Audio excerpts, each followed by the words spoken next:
This is the intro to my video. Please subscribe. Woo! Hello, everyone. Welcome to Resin Crafting with Chris Collected. Today's episode is the first deep pour that I have ever done. So, this is the Let's Resin Epoxy Resin Deep Pour. That means that you can pour multiple inches deep. Now, granted, today's we're not going to be going all that deep, but I just wanted to use this and try it out for today. This is a two-part resin, so you have a part A and a part B, and most of the time you do it in a 1-to-1 solution. However, for deep pour, it is not. It is actually a 2-to-1 solution. And you can see that kind of instructions on the bottle, so they're pretty easy to follow.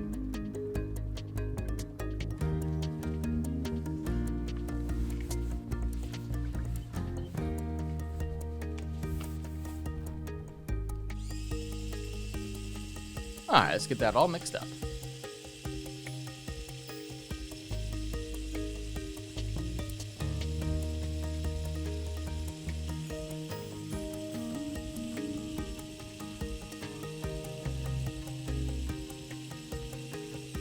Deep pour can do anywhere from like 2 up to 4 inches, and some people can really push it beyond that. I've seen people online do over a foot, but it requires like special things like a refrigerator and just like really cooling it down, making sure it doesn't overheat. Otherwise, it'll flash cure.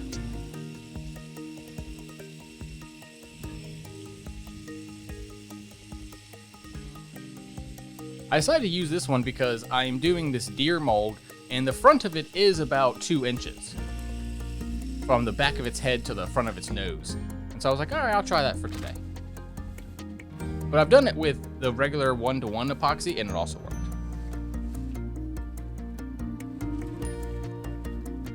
So this mold is a 2-part mold. This is the base of the mold, and this is the top of the mold. The top is a deer with antlers, and the bottom is 6 little half eggs. This is meant as a jewelry stand, but you can use it however you want, really. Just decoratively or however. And then it needs this balsa wood base for its antlers. And this is a potion bottle. I've used it a bunch now. I think y'all have seen it a couple of times, but what I was trying to show is I had already filled it up 80%. So the bottom was all solid and it was clear, so you couldn't really see it, but then the top was not filled yet, and so I'm gonna fill the rest of it in this video. So I'm gonna go ahead and split this into 2, leaving a little bit of clear in reserve. I decided to go for mostly a clear today. There's actually no mica powder involved. But what we will be using is this silver. It just sparkles and sparkles, and that's really what I wanted. And so I use a good chunk of it. Next, this is like little plastic beads. I got this along with the next thing you see, the silver hearts. I got these at Bookman's. It's a local store. Just like they have like some art supplies and all kinds of other things, and got them all for like $1. And these some silver little hearts as well. And that's going to go in the other one.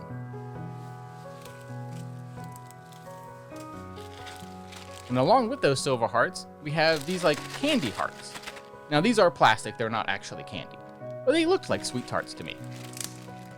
Or whatever those kind of hearts were.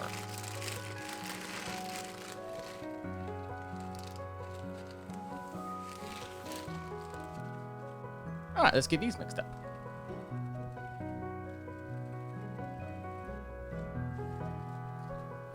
As you can see, it's clear just with a lot of sparkle to it.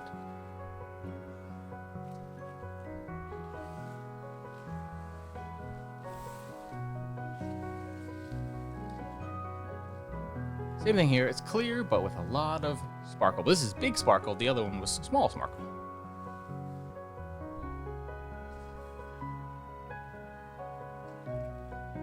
I really felt these molds could stand on their own, and so they were visually interesting, and so I was like, all right, let's do them in clear. And so it's kind of like, is that an antler? What is it, you know? So it's like, it's gonna be interesting. It looks like it's almost floating or something.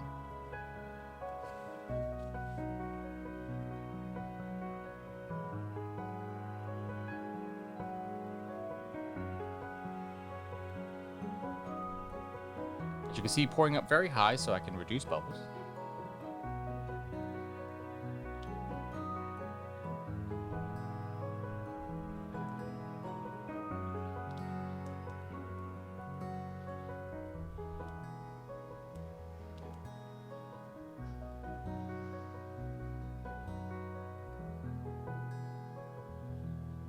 This is the first time I've ever used this mold, and as you can see, had a little overflowing problem. Yeah, while the front is secure and has that nice little platform, the back of it does not. And it really, this is a mold that really would have benefited from a back piece as well.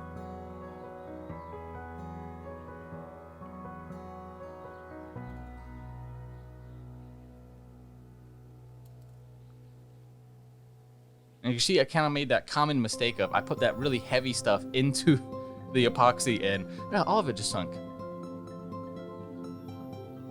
I kind of realized that was going to happen, so I was like, oh, I'll just squish them all out. Something like that would just kind of fall out naturally.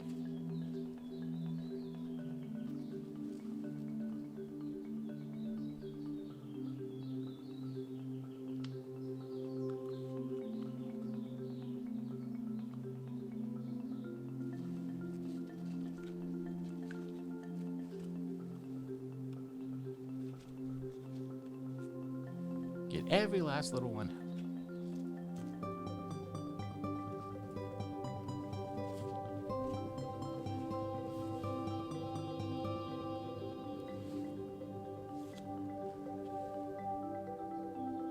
As you can see, it does technically stand on its own, but if you look, the nose is to a point, and so I think that was the problem there. It's like it can't handle that weight, and so it should have had another little stand in the back. And so what I'm going to end up using is just some silicone cups and just kind of putting it behind it.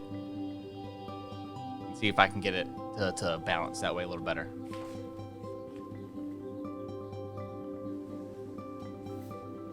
All right, let's move it out of the way and get on to the next one.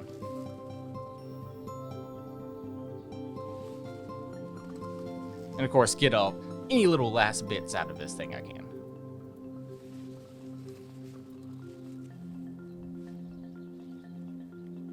As you can see, though, the nose is a little high up, so it wasn't perfectly done, but it's like, this first time using the mold, you sometimes you just figure out, like, all right, what's going to go wrong, and in the future we could do it again.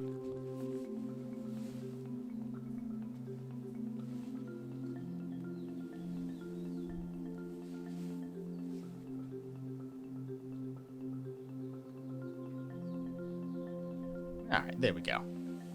Now let's get on to the next piece.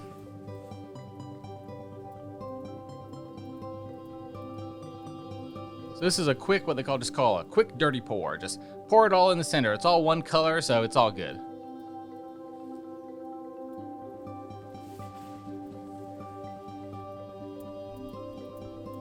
This one being clear, it's kind of hard to see, but in the left screen, you could see that it's actually only about, let's say, 60% full right now. So we're going to pour the rest of that clear in there and see if it fills it all the way up. And of course, mix it around, get any of those little bits that was on the bottom, and try to get them into the middle.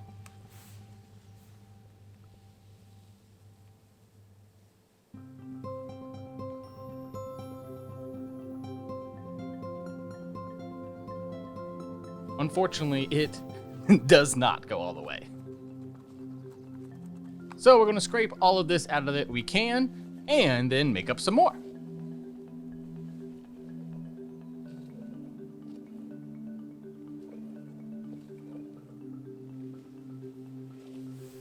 All right, that's all of what we had made, all poured in, but it's still not completely full. That's okay, we'll just make up some more.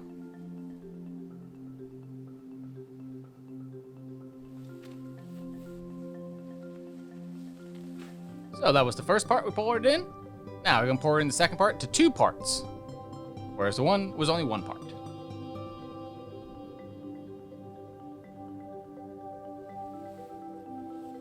And if you ever buy any of this kind of resin, yeah, there's a lot of instructions for it, so you can just follow the instructions. see which part you put in first, second, all that kind of stuff.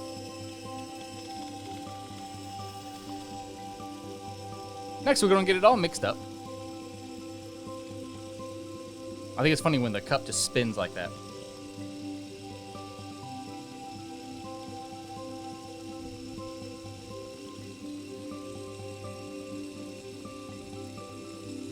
You get a double treat today. You get extra resin because I just didn't make enough.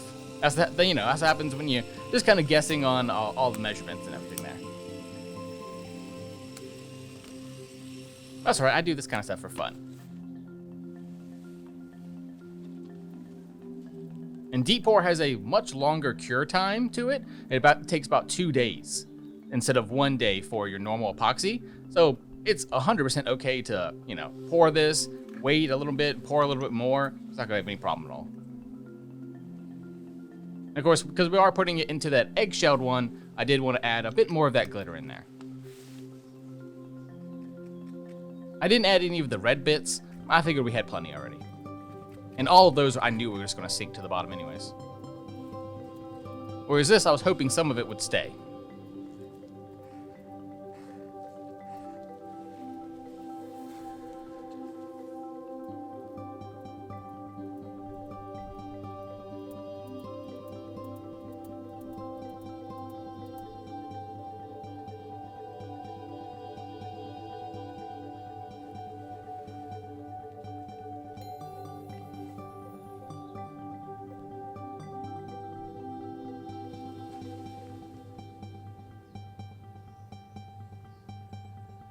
Now that I've actually done this mold a couple of times, I realize that this part is actually kind of unnecessary.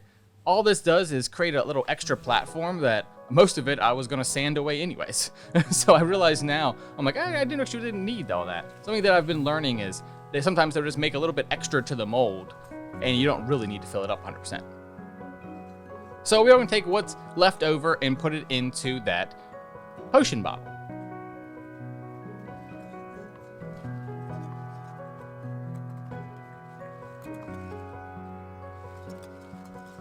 And I'm going to take any other resin that I have from today's project and put it into this potion bottle. It's always a good idea just to have something either small or like this that's half done.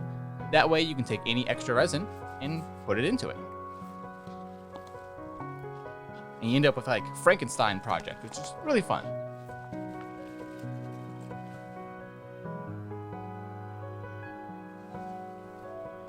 There we go, get a little bit extra clear that's in there. And it will all mix around in eventually.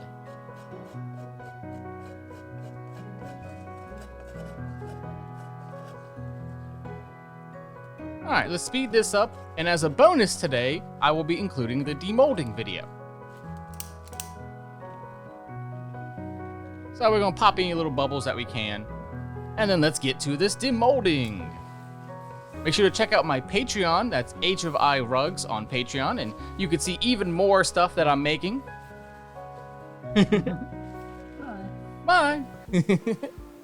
All right, well, it's not actually bye yet, because we're going to show off. And so later on that day, I actually went outside, and more of it just started pouring out, and so I grabbed more containers, and yeah, I mean, I must have just overfilled it or something, but man, oh man, it was a big old mess.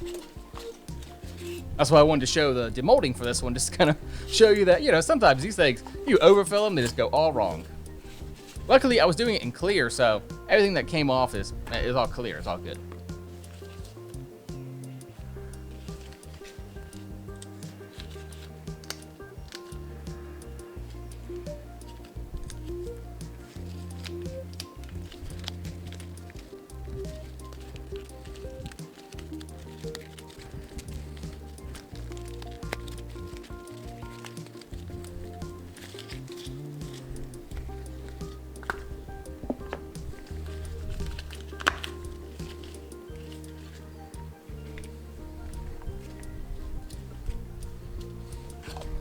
All right, let's get a good look at this thing.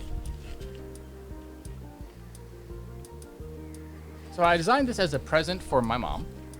That's kind of like a Mother's Day gift. And so that's why I chose hearts.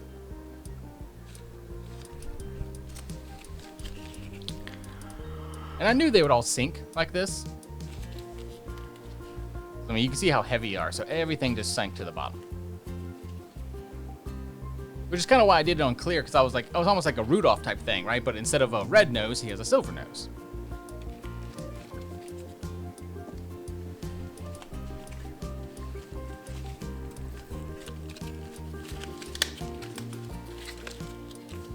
If you see me demold this one before, you know what I'm about to go get. It is a little squeegee bottle full of soap and water. That's all that's in it.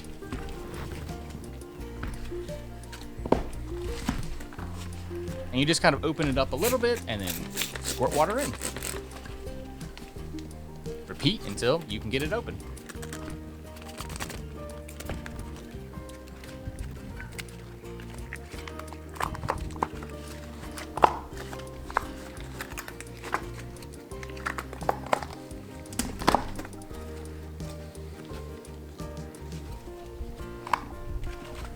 I think I'm going to release a full and slower version on my Patreon.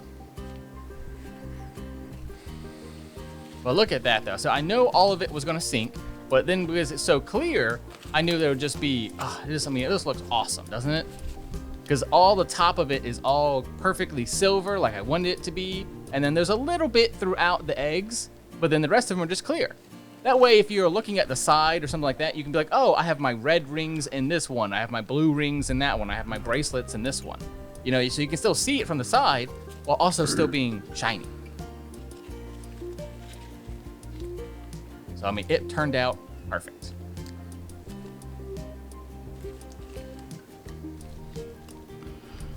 And you can see one little of the silver stars or silver hearts came into it as well. And then there was a bit of overpour on the deer. And so I have this, which is usually meant for like jewelry snips. But you can cut off resin as well with it. It's just a little snip, a little clipper. And now it will sit flat. But there is no attachment between these two, so you either have to super glue it or something like that. And so I think I'm just going to leave them separate. And that way she can just have it on her stand, like sitting behind it or something like that, not necessarily on it like that. But yeah, thank y'all so much. My name is Chris Collected, and see you next time. Bye, y'all.